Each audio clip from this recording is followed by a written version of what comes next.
Lifeboat Live, we have 4 simple rules. Number 1, we don't discuss politics, ever.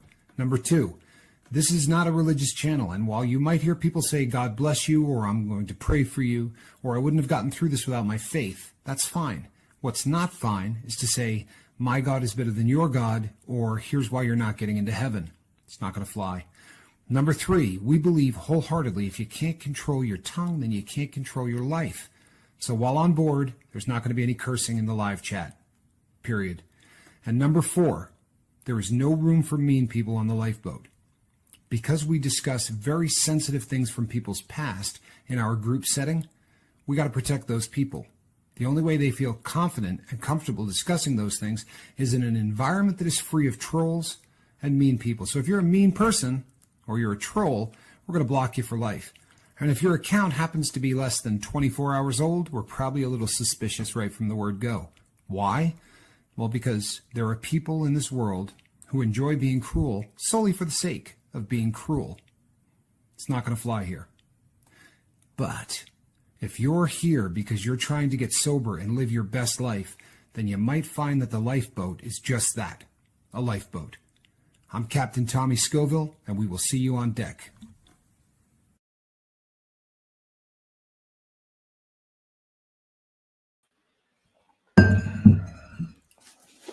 Good evening, everybody. Captain Tommy Scoville. You are on the lifeboat.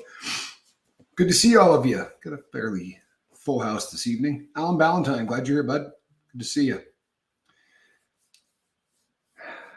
So, there are days that the quote, if you're going through hell, keep going, comes to mind. And it's going to happen to everybody. There's been a bit of a change in the lifeboat, and we've been talking about things that have a lot less to do with sobriety and a lot more to do with just life. And I think it's a good change, and it seems to be a popular sentiment among most everybody on the boat. So I want to start off today with a quick story. And I'll preface this story by saying a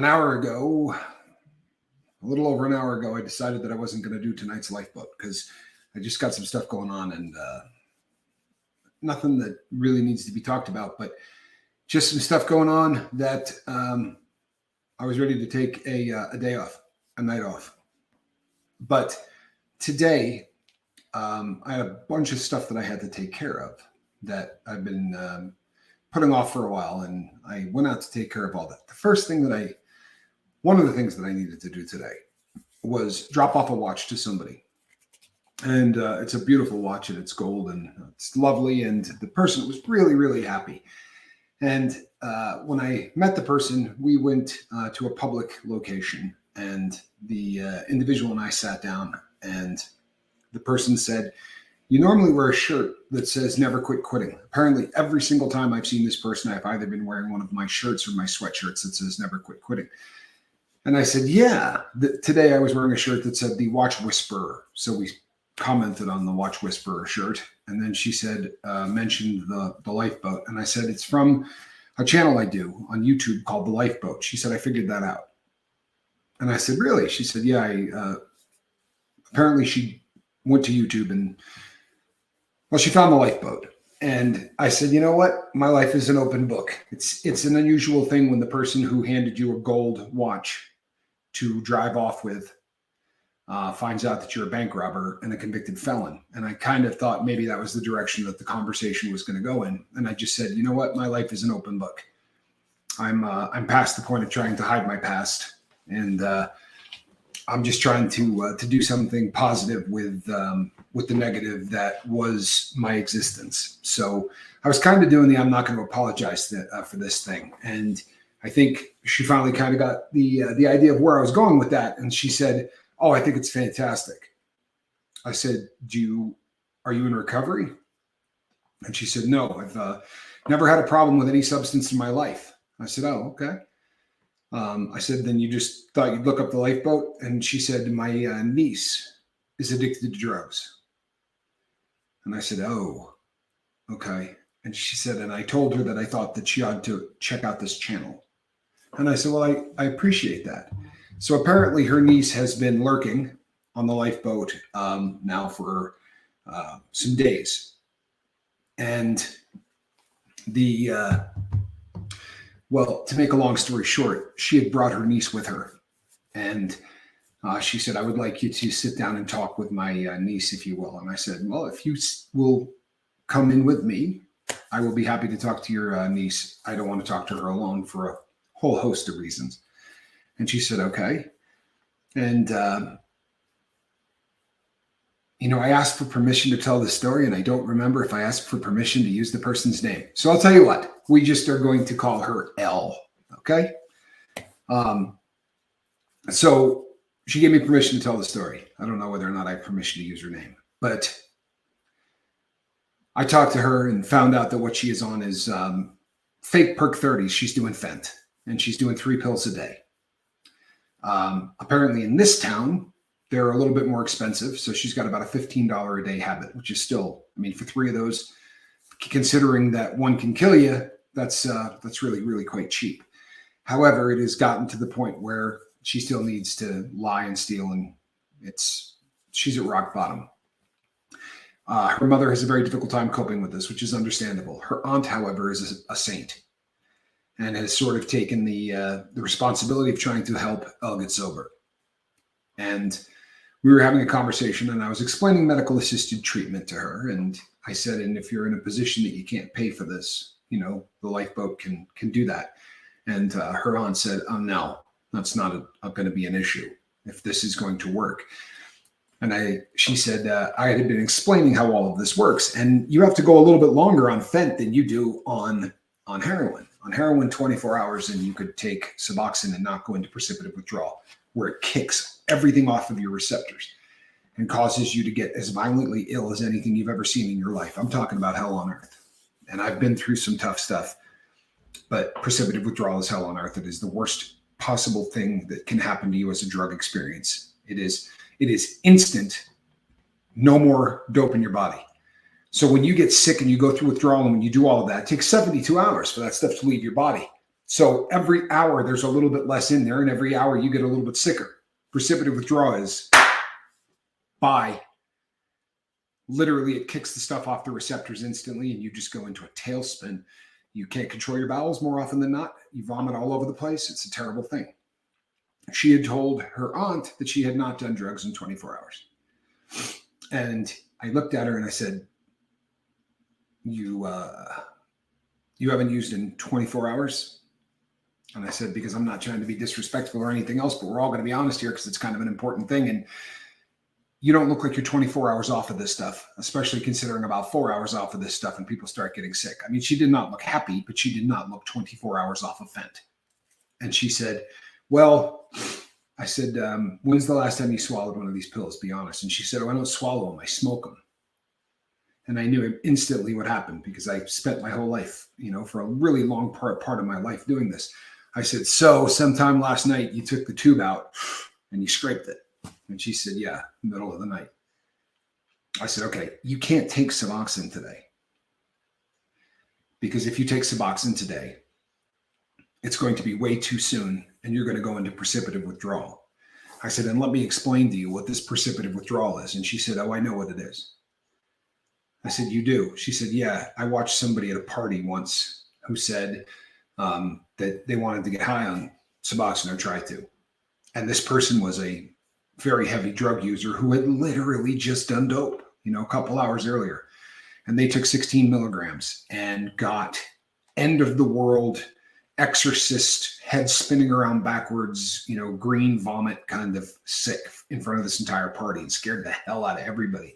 The person actually ended up calling 911. So she had a pretty good idea of what precipitative withdrawal would do. So I said, so that you can't do this. You're probably going to have to wait a full day, maybe a day and a half, which is going to make you pretty uncomfortable for the next day to day and a half. And Elle said, so I helped get them set up, and it was a long process because she could not get an appointment. Sometimes a bunch of people are trying to go through these platforms and they got to put you off for 3 or 4 days. So I added her to my account. They were still using their credit card or whatever, but I added her to my account. I could have multiple users. That way I could contact my doctor instantly. And my doctor agreed to see her almost on the spot. We had to wait about 40 minutes. But Elle got in, got an appointment, saw the doctor. The doctor wrote a script for 16 milligrams of buprenorphine a day. And I had said, prior to this, that, they don't do Subutex.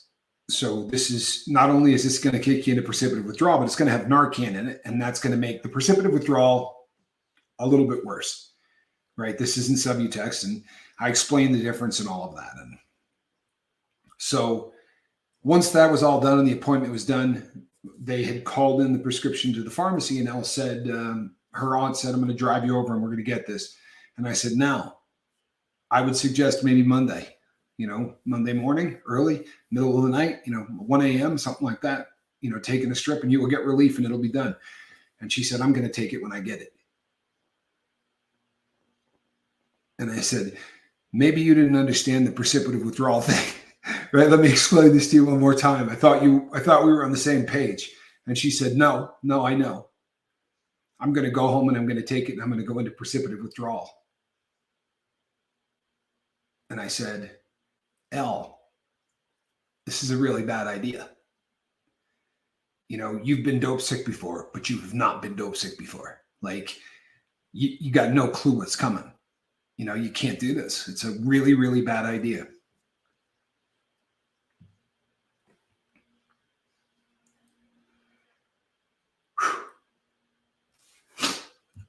And she said, no, I'm going to do it. I'm going to go home and I'm going to take 16 milligrams of it, which is not a little precipitative withdrawal. It is the full Monty. And they said, why would you do that? And she said, because I'm done with this stuff. And I said, I know, but you could be done with this stuff in a couple of days. And she said, it's time to get bold.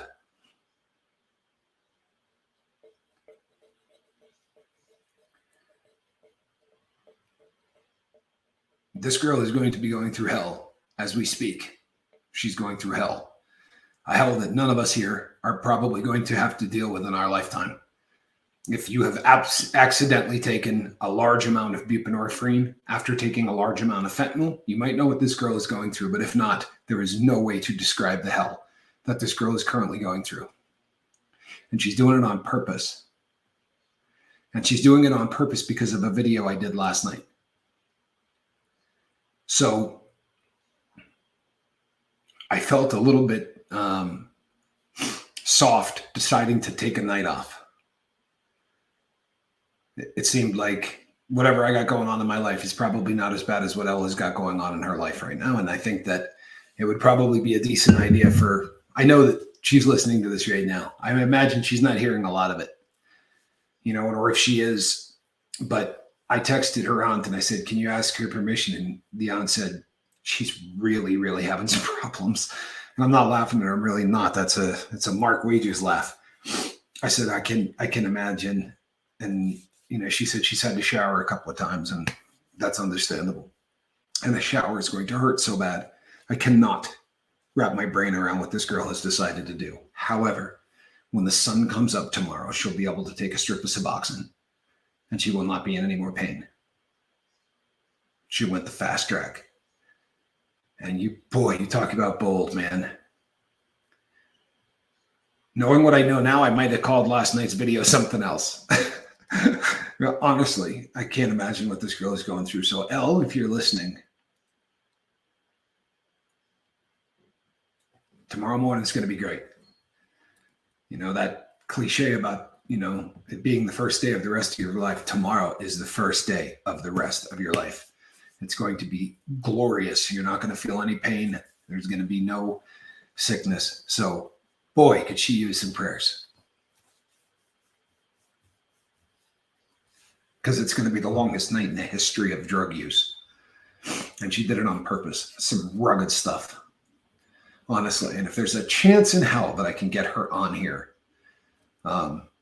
obviously maybe a week or so from now, because this is going to be a really, really rough, even the mental recovery from this. The physical will be over tomorrow, but the mental stuff, she's going to be paying for this for a long time. But that's bold. So I'm going to come on here and I'm going to do an hour. And the stuff that's going on in my life, here's the thing. No matter what's going on in your life, there's somebody somewhere that's going through something worse. Guaranteed. No matter what you got, no matter how bad it seems, somebody today got an end of life diagnosis. For real. All over the country, all over the world. People got told today that their life is over, that they're just riding it out, and that they don't know how much time they got left, but this is it. And you know what? Those people have still got to live. They got to get up tomorrow morning, right? They got to clean kitty litter. They got to do their job. They got to do whatever they got to do. So no matter how bad it is, there's someone somewhere that's got it worse. And if you're going through a little bit of withdrawal today, you ain't doing what L's doing. Or if you really feel like using today, you're not going through what L's going through. And I handed a beautiful gold watch to her aunt. And her aunt looked at her and said, "Do you know how worried I am about you stealing this?" Boy, is that brutal honesty or what? Seriously. Does that kick you in the stomach? And I don't know whether that had anything to do with her deciding to put 2 strips in her mouth 2 days before she should have. But good Lord in heaven. This journey that we're on is a rugged one. So if you're going through hell, keep going. Right? Churchill had it down. The worst thing you can possibly do in your life, if you're going through hell, is to jam on the brakes. If you find yourself in an absolutely horrible position, push on. Dig deep. It's going to require an awful lot of digging deep. But you know something? The greatest thing, and we celebrate it and we don't realize it. You don't think about this. This is something that nobody on this planet spends enough time thinking about. But we don't celebrate victories. We don't celebrate accomplishments. We might think we do, but we don't. I have a picture in my living room. I brag about it all the time because I'm proud as hell of it. But it's a huge picture. It's like this big. And I'm upside down on a pair of skis with my skis crossed. And every time somebody walks into the house, they freak out. It's one of those pictures that just draws attention to it instantly because I'm way up in the air and I'm in a position where you just go, ooh, if he comes down bad, this is just going to be awful. And it has cost me dramatically in life because I had a ton of concussions and it's going to shape a lot of my life. But people don't look at that picture and go, wow, because of what you're doing. See, subconsciously, they think to themselves, how many times did he miss doing that? How do you learn to do that trick without killing yourself? We watch people do things, but what makes that picture amazing, and I'm not tooting my own horn, because I was just young and stupid, but we didn't have foam pits, we didn't have pools. So to learn that trick, I went out, and when it didn't work, I landed upside down. Now, the last 6 or 7 years of my life, I didn't miss one of them. But it's the will to keep doing what you're doing. The greatest batter in the history of baseball, by average, was just over 400. Right? That means every single time he got to the batter's box, right? 6 out of 10 of them, he struck out. He's the greatest of all time. Ted Williams, the Splendid Splinter, the greatest of all time, struck out 6 out of 10 times going to the plate. Do you know why we celebrate the 412, I think it was? Somebody will fix me on that if that's not what it is. But do you know why we celebrate his batting average? We don't think about the willpower that it takes to keep going up there when you strike out more than half of every attempt. How many times did you have a season that wasn't 400? How about the guy that goes up there that's batting 250? Right? There was a guy that had a season so bad that they picked on him forever, and the guy ended up coming back. He was in the big leagues for a long time, but it was the Mendoza line. They would say he's batting below the Mendoza line. Bill Buckner. If that name means anything to you, then you're probably a bit of a baseball fan. But Bill Buckner had a baseball go between his legs, one of the simplest pickups that you could possibly do. Pick it up, throw it over to first base. And the Boston Red Sox were going to the World Series, right? No. They may have won the World Series. I think they were in the finals. It didn't happen. The ball went between his legs.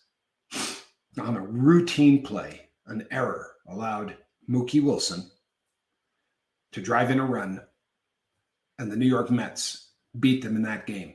What people forget is the New York Mets still had to win 2 more games, but Bill Buckner got crucified. The fans booed him. Now, if you're Bill Buckner, you're in hell, and you could have stopped. And for the rest of your time on the planet, you would have been the most mocked human being in history. He walked back into Fenway Park the next season. He didn't say to his agent, trade me, get me the hell out of Boston. Are you kidding me? He walked back onto the field in Fenway to the loudest chorus of boos you had ever heard in your life. But within about 6 games, they were cheering him every time he did something right. He was in hell, but he kept going. We celebrate the will. When an Olympic athlete stands up there and gets a gold medal, it's not the run, right? It's not that you watch somebody do, I don't care what the sport is. I don't care if you have no love at all for the sport. Figure skating. You watch somebody do a triple jump. I used to do, 360s and 720s on skis. I watched somebody spin and now they're doing quads. But you watch them spin 3 times or 4 times in the air and then land on a blade less than the width of your finger. How many of those do you think they missed? How many times did they try that and land on ice on their butt? The will to achieve is the victory. Honestly, the will to achieve is the victory. What most people don't get, and it's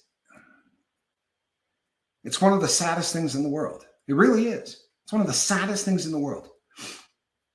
With the wasted human potential on this planet is staggering.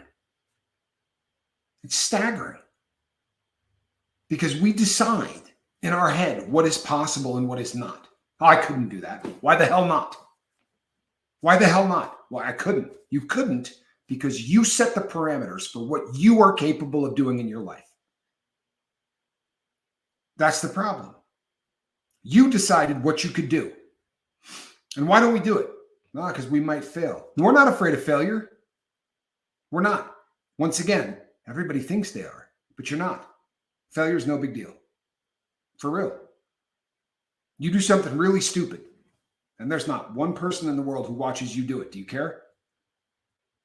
No. What we're afraid of is how other people are going to judge us for our failure. The consequences of the failure. It's not the failure itself. I got news for you. The failures of today are going to make you what you are tomorrow. The failures of today are your freaking classroom. They're your curriculum. They are everything that is going to shape who you are for the rest of your time on this planet. Whether you got 2 years, or you got 50 years, or you got 100 years. Failure is what's going to make you what you are. It's the crucible. But we don't go for it. Because we're afraid we might get mocked. We're afraid people are going to go, he failed. You know what? Guy failed. He's a failure. The inability to have the willpower to continue is failure. You ever watch somebody run an ultra marathon or somebody do an Ironman triathlon? You're going to tell me you're watching one of those. And a guy swims 4 miles, bikes 112, and at mile 23, he falls down from exhaustion. A mile from the finish line. You going to call him a failure? If you do, you're a scumbag. You really are one of the lowlifes on this planet. There was a runner that crossed the finish line in the 80s in a marathon with feces running down both legs. . Exhausted. with somebody holding on to him, another runner. You can Google it. It's one of the most emotional things you'll ever see in your life. You think he was embarrassed? Literally had it running down both legs. This guy gets a case of dysentery for all intents and purposes at mile 12. If he stopped right then, would you have called him a failure? But what we celebrate is the fact that this is a guy that probably should have been in the running for winning this thing. Instead, it took him 4 hours and some change. He's going to run a ton of marathons. He could have said, I'm good. Today ain't my day. Holy God, I got, stomach bug or something. The willpower. The people that just say, I'm not quitting. Those are the things that we celebrate most on this planet.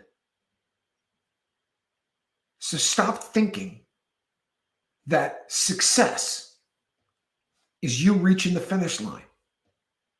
Success is run until you fall down. Success is going until your body says, I'm done. Till your willpower gives out, not you, till your body says, I'm done. Until it is over. You fall down. You're not in defeat. You won. And every single aspect of the summer of you is going to be that way. How many times have you been on this lifeboat when somebody popped up in the comment section and said, I got 15 years of sobriety? What does that make you think? I'm dead serious. I'm asking you this question. This is not rhetorical. When you see somebody that says, I got 30 years of sobriety, I got 6 years of sobriety, what do you think? Man, that's cool. That's awesome. You know what I think? How many damn days did they want to cave in? How many deaths in the family? How many auto accidents? How many times did they get fired? How many times did they have a reason to just say, you know what? I'm done. I can't do it anymore. Today's the day I get drunk. Today's the day I get high. I got a text message today from someone that said, you know what? My truck got stolen. Trailer hitch, all of it. I stole everything. He said, and the crazy thing is, my first thought was, I got a reason to get loaded. Like, this is legitimate. Dude didn't get loaded. You're a champion. For real. You're a champion. You know how many days like that someone with 30 years has got? It's not a disease. The hell it isn't. It's a lifetime disease. And you know what? We're going to have great days. We're going to have days where we get high, higher than we've ever been. We're going to have days that the sun is shining and the wind's at your back and every single thing that could possibly go right goes right. You know what's insane? Those are the hardest days to not get high. I promise you. Those are the hardest days to not get high.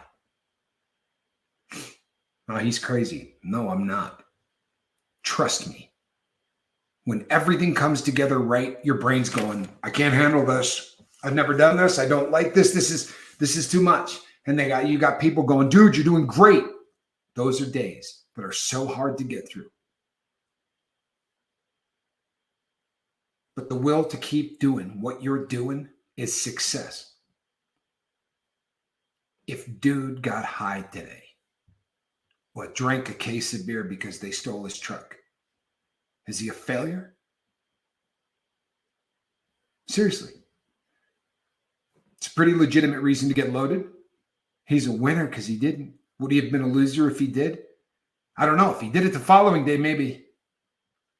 If he continued to do it, maybe. Maybe.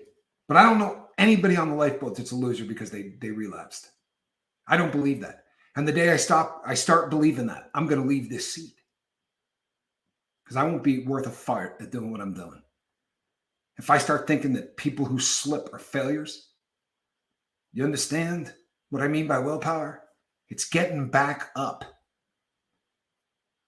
It's running 14 more miles when you don't think you can go, when your bowels have let go.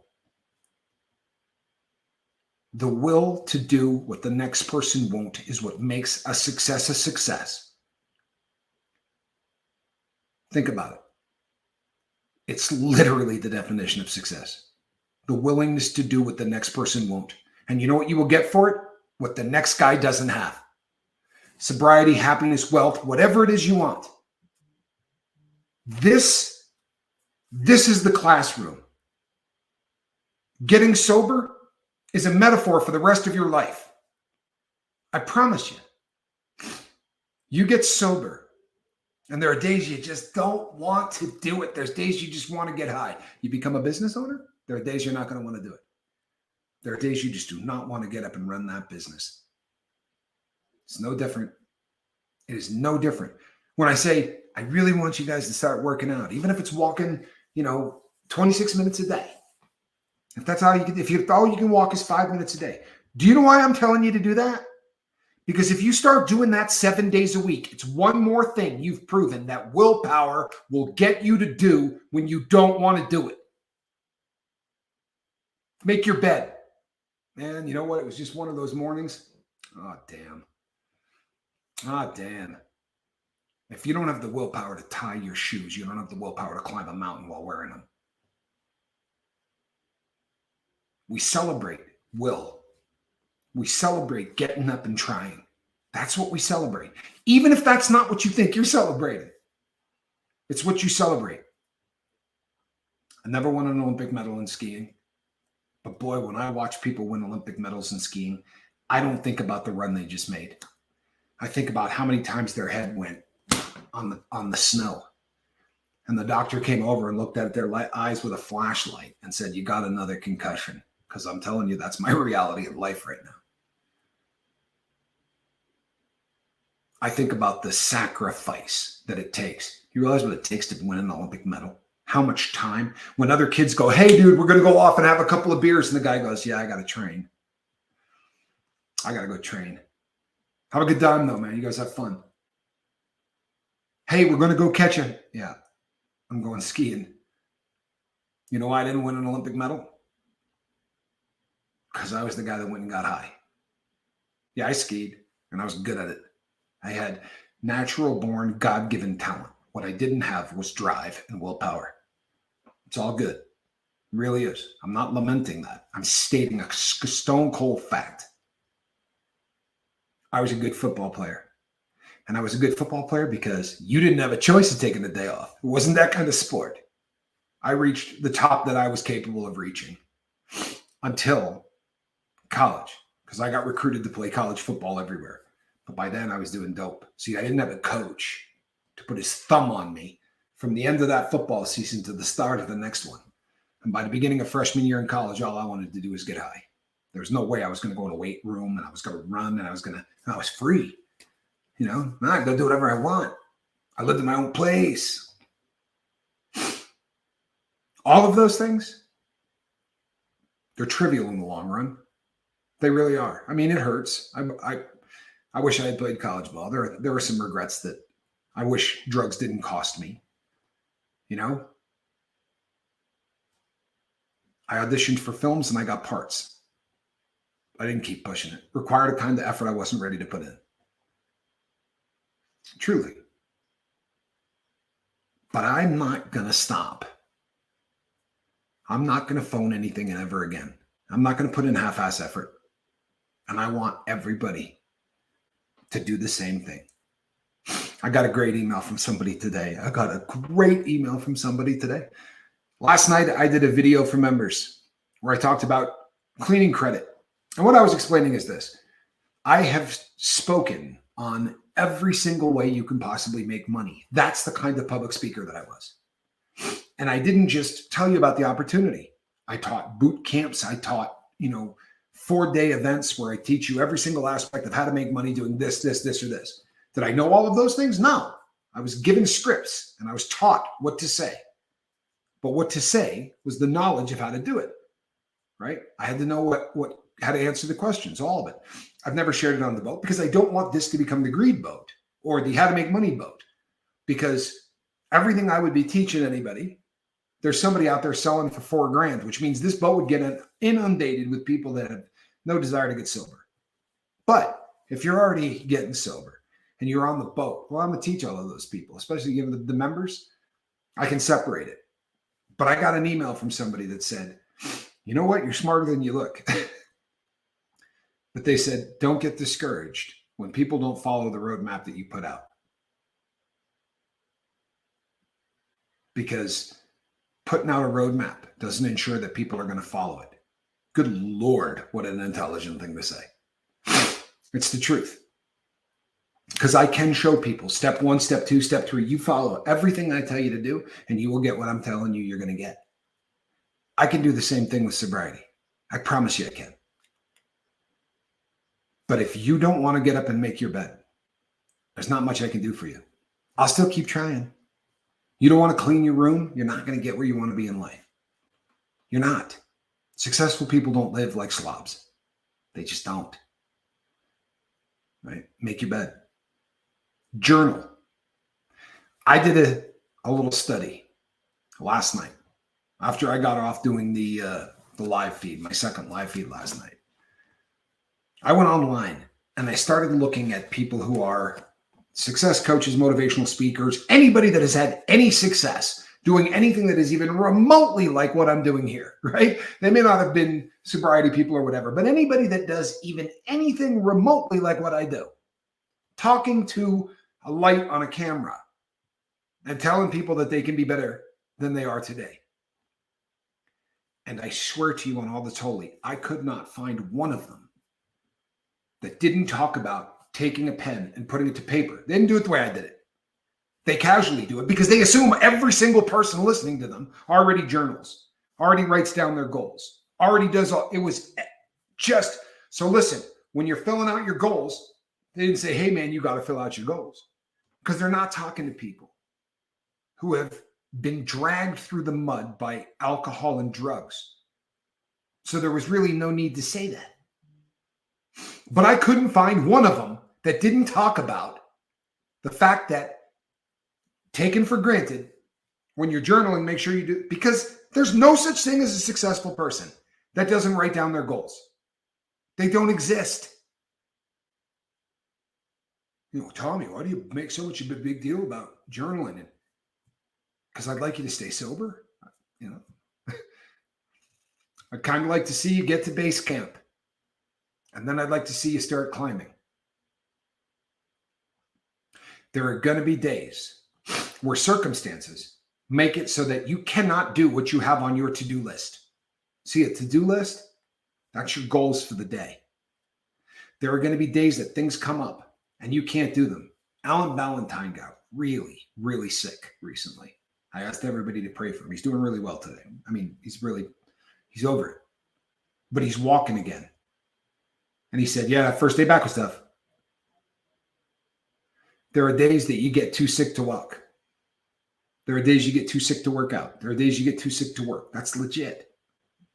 The difference between winners and losers is when they get healthy, they go back to doing what they were doing. They don't go, yeah, you know what? I was walking like 150 miles a month. And then I got sick and, you know, I was too sick to walk. So I don't walk anymore. That's not the kind of stuff that gets celebrated. That's not the kind of crap that gets celebrated at all, people. It's just not. I said earlier that failure is your classroom. It really is. And I said that none of us are afraid of failure. We're afraid of people laughing at us. We're afraid of how we're going to feel if we think somebody is saying, boy, Tommy blew that one, didn't he? Holy crap.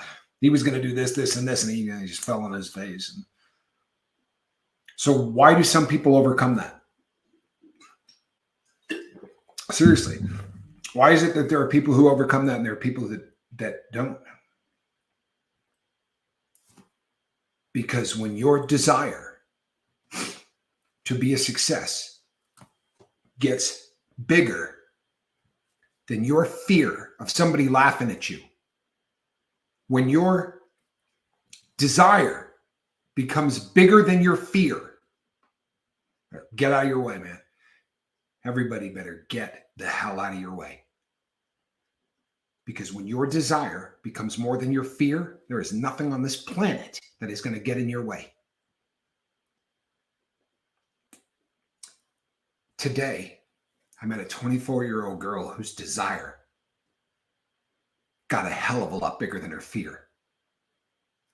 Her desire to get sober got so big that she said, I'm going to make myself sick. I'm going to make myself sicker than anybody's ever been so that I don't have to wait 3 days to start my new life. That's a rare breed. But I got news for you. That is not the end of the L story. I promise you. Because you carry that kind of bold into life, and by the grace of God, she's 24. Probably the youngest person ever watched the lifeboat. I don't think we got a lot of 20-year-olds on the lifeboat. But her desire, not only did it outstrip her fear, it outstripped mine. It outstripped her aunt's. The two of us were terrified. I was looking at this girl going, please don't do this. Please don't do this.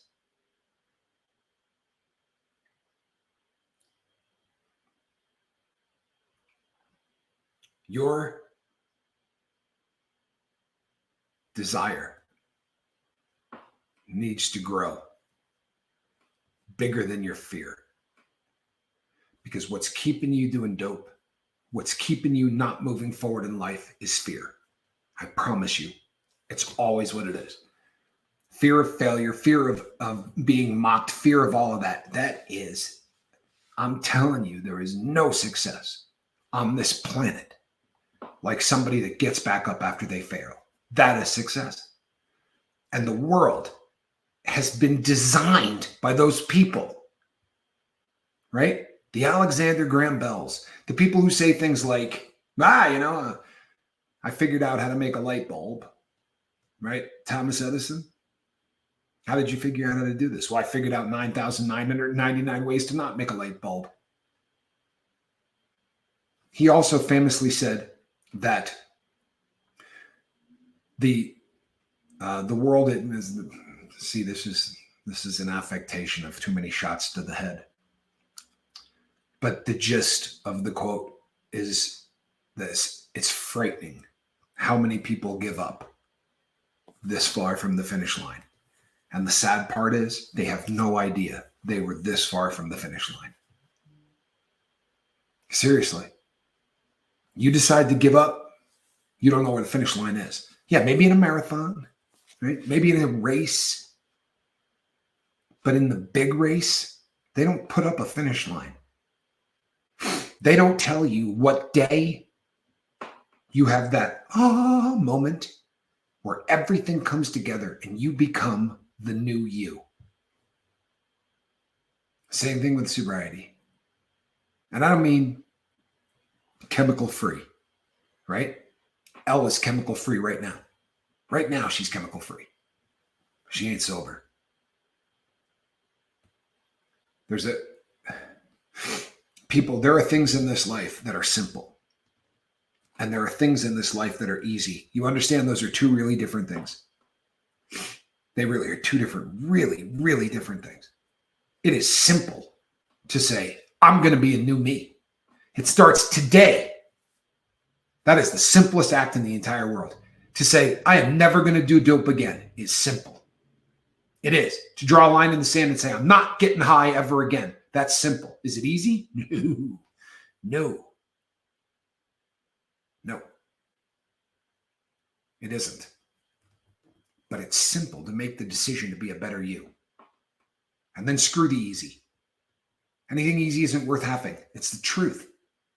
Because you don't have to make your want bigger than your fear to accomplish something that is easy. We don't want easy. We want epic.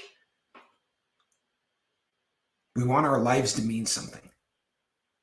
We want our lives to be better than they are today.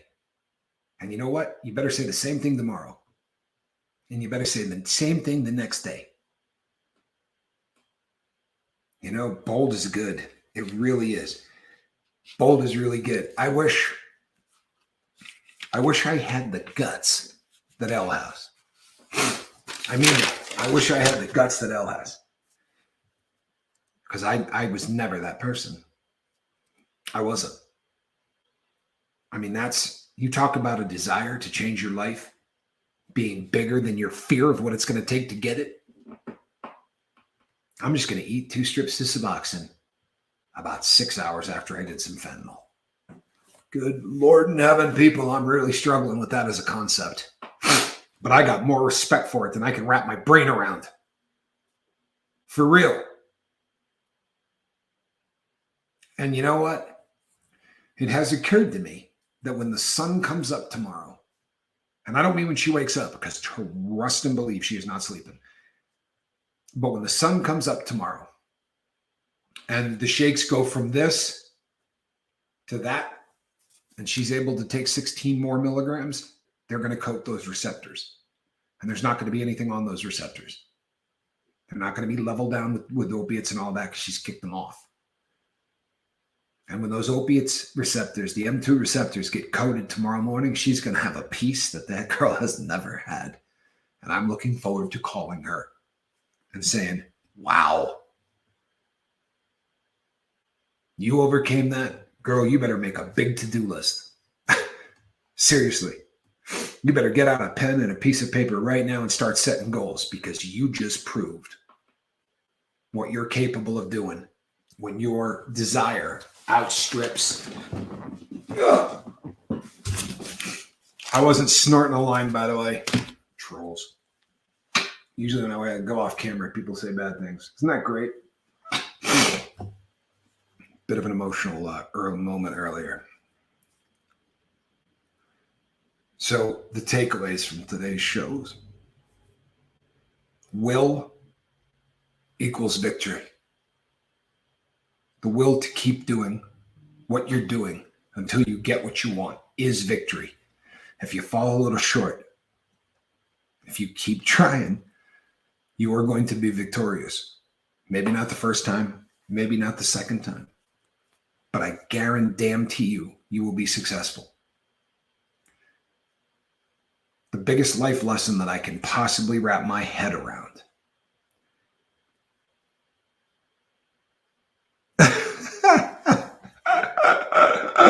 Oh, Johnny, you're funny. The greatest life lesson that I can wrap my head around is that your want has to outstrip your fear. That's it. It's it in a nutshell right there. The other one that is huge, people, and I'm talking about huge,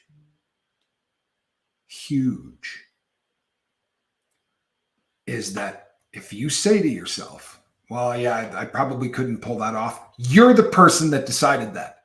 You're the person that sets how far you can go. This is my ceiling. I can't go any higher than this. This is my ceiling because I set it. If your desire outstrips your fear, that ceiling will become a new floor. I promise you. And then that will become the next mountain to climb. See, if you're not setting new mountains, if you're not saying that's the ocean I intend to cross, that's the mountain I intend to climb, pick your favorite cliche. But if not, you know where you are? Base camp. On the bright side, base camp is packed with people. Forget about it. You want some people to hang out with? Base camp is loaded with people. I'll bet you 3/4 of this planet live on base camp. Be all kinds of people to talk to. They won't be particularly interesting. They won't have a lot to tell you. What have you done in life? Not much. Hanging out here. Seriously. Do you know how many times this year a team, football team, baseball team, basketball team, doesn't matter, peewee, high school, pro, whatever, a team that has half the talent of the team that they're playing, a team that will have no right on God's green earth to beat the people that they're playing, are going to do that very thing. The games that we look back on, every sports fan, I'm no longer a sports fan, but I was for years. But you look back and you go, Appalachian State beat Michigan, right? Who the hell is Appalachian State? How did this happen? You know how it happened? Will and belief. They had a coach that made them believe that on any given Sunday, or in their case, Saturday, that on any given Saturday, any team can beat any other team because it comes down to who wants it more. That's really what it comes down to, right? Who wants it more? Sports metaphors are awesome. They're awesome. You know why? Because it's a metaphor for life. It is an epic battle against something bigger than you that you do not think you can win until somebody says something and a light bulb goes off. I've told the story before. We had a guy on my football team that could run through brick walls. It was the most fun in the world being a lineman in front of him because they handed him the football and he would just run through the line and knock people over. Huge, big kid, fast. And he would just run into the end zone. Broke every record in the Connecticut Valley League. They retired his jersey. And I was a youngster. I wasn't even an upperclassman. And I was playing center and blocking for him. I didn't have to block much. I was phoning it in. So were the guards on both sides of me, the tackles on the other sides of them. See, we had a team that really only needed one guy. He had God-given size, strength, and talent that outstripped everybody in the entire damn league. People would run up to tackle him, and he would just drag 4 or 5 of them into the end zone. It was awesome. It was so fantastic to watch until his knee got blown out with 4 minutes and 44 seconds left in the first half of a game that we were winning by 7 points. And we were so shocked that I don't think anybody could move. It was like the mighty K striking out. And in the 4 minutes and 44 seconds left in that half, they scored on us twice, probably because we just couldn't figure out what the hell just happened. And at halftime, our coach made a speech that should be enshrined somewhere because he said, this wasn't the John team. And he talked about a kid named Ricky who had never done anything. He just hadn't. He hadn't had to. He was the backup. But he said the reason he was good is because you guys block holes that you could drive a truck through. It wasn't true. It wasn't. But he made us believe it was. And we came out and played a second half of football and won a game we had no right winning. And what's funny as hell is years later, I had a conversation with this coach and he said it outright. I said to him, what's the best game of all of the years? And he coached at one of the military schools. Johnny will probably tell you which one. Really an amazing coach. But he coached at one of the military academies. And I'm talking about I was the Naval. He coached the Naval Academy or one of those. He was a big-time coach and ended up becoming a high school player because he just Coast Guard. There you go. He coached at Coast Guard. He was a big-time coach, and he said it was more pure at the high school level. But I said to him, what was the greatest game that you ever coached? And he said, I can think of 7 off of the top of my head. He said, but you're thinking about the time Haino got his knee blown out. And I said, yeah, I am. And he said, you know what? We had no right winning that game. We had no right winning that game. He was a great actor. But he made us believe we could do it. And we weren't smart enough to know that we couldn't. It's really what it comes down to. We weren't smart enough to know that we couldn't. You see, our want so far outstripped our fear. Honestly, our will to win that game and our belief that we could. See, the belief part, that's where I said, I can't do that. We can't do that. I mean, I'd like to do that. I can't do that. Why can't you do that? Well, I can't do that because this, or this, I got 15 reasons why I can't do something. Chuck Norris, good to see you, brother. You start to believe what you're capable of doing, change it. Change it. Something is going to happen to you. This is a phenomenon that happens to everybody that gets sober. It happens in sobriety. It happens in anything that you set your goal to. You get to a point where when you go like this and you turn around, there's distance between you and where you just started from. For some people in sobriety, it's 30 days, and they turn around and they go, holy hell. Man, I made it 30 days. I got a new friend named Wyatt. So about 117 days. He can turn around and he can see behind him for the first time in a really long time. It's one of the most dangerous times. The first time you turn around and you look behind you, it's one of the most dangerous times. Because see, the first time we look behind us, you know what we say? I could do that again. I could do that again, right? If I have a couple of beers this weekend, I could do that again. I already proved I could do it. It's one of the most dangerous times in the whole world. However, if you use that the right way, you glance over your shoulder and you go, 115 days feels good. I wonder what 365 is going to feel like. If you learn the really basic, simple, I'm not going to stop kind of devotion, then there's nothing on this planet that you can't do until you're dumb enough to tell yourself you can't. You hear me? Every single famous person that ever had a drug habit lists it as their number one thing they are the most proud of. Everybody. Whether they're an athlete, whether they're a rock star, whatever they've done, how many awards they've won. Did you happen to catch Iron Man? Help me, somebody, help me. I almost said Morton Downey Jr. Robert Downey Jr. Did you happen to see the speech he made when he won his award? It's either the Academy Awards or the American Music Awards, but he got up and talked about getting sober. Screw that award. Do you know what that tells you? That it tells you that all of those people that we put a line between us and them because they're successful. Those people are rock stars. Those people are this. They're successful. We're drug addicts down here. What are they most proud of? What you're doing right now, which means what you're doing right now is more difficult than whatever made them famous. You hear that?